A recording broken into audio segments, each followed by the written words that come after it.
Hi everyone, I'm back with a cool topic today. Let's talk about the Catwalk, a VR treadmill that brings the incredible feeling of the walking in the virtual worlds. While some people absolutely love to using it, others seems to leave it collecting dust. Why? Well, despite its amazing potential to simulating walking, it does have some drawbacks.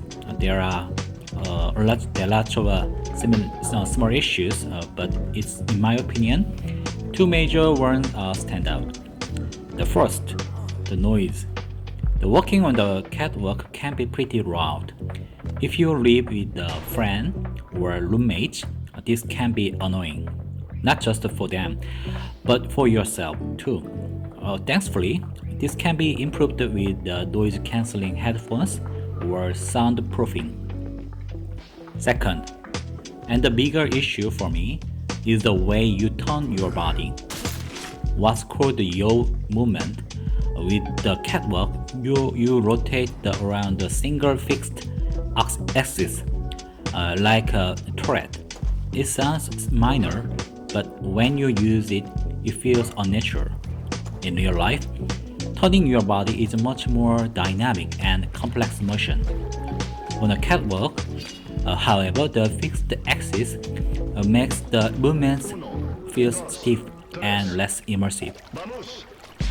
Additionally, being strapped tightly to the stand restricts other movements like crouching. Instead of feeling free to explore, you end up feeling tethered or stuck. Jumping is another challenge, as the platform structure limits how high you can leap. That said, the ability to walk in the VR is such a huge advantage.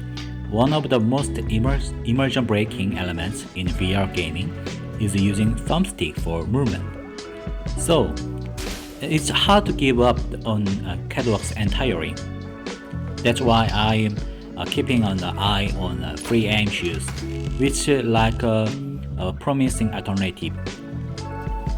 If you are curious, I've linked their developers' YouTube and website in a description. Now, back to the catwalk. I started wondering, do I really need the stand? When I was new to the catwalk, I thought it was essential to keep me on the platform.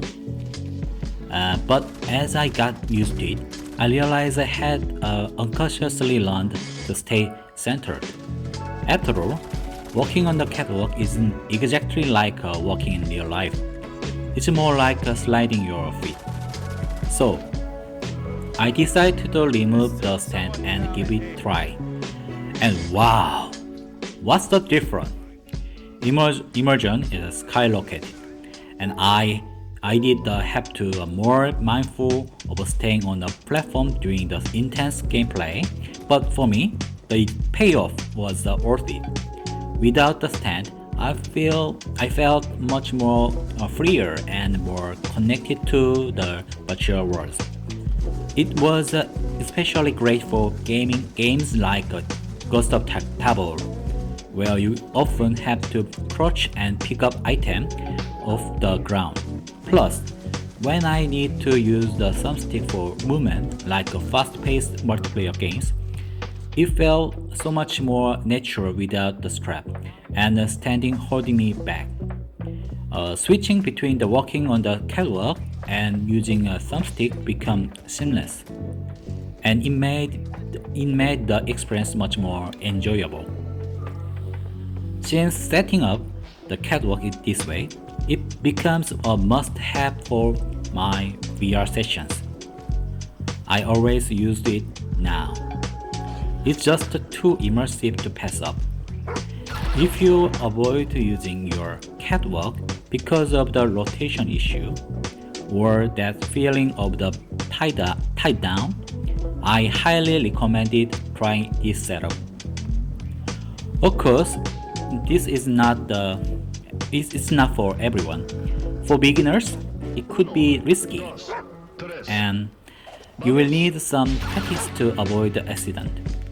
But for experienced catwalk or natural locomotion users like me, This method might be a game changer. Until a better option like free aim shoes becomes available, I will keep using my Katwalk this way. And thank you for watching, and I will see you next time with more exciting content. Bye!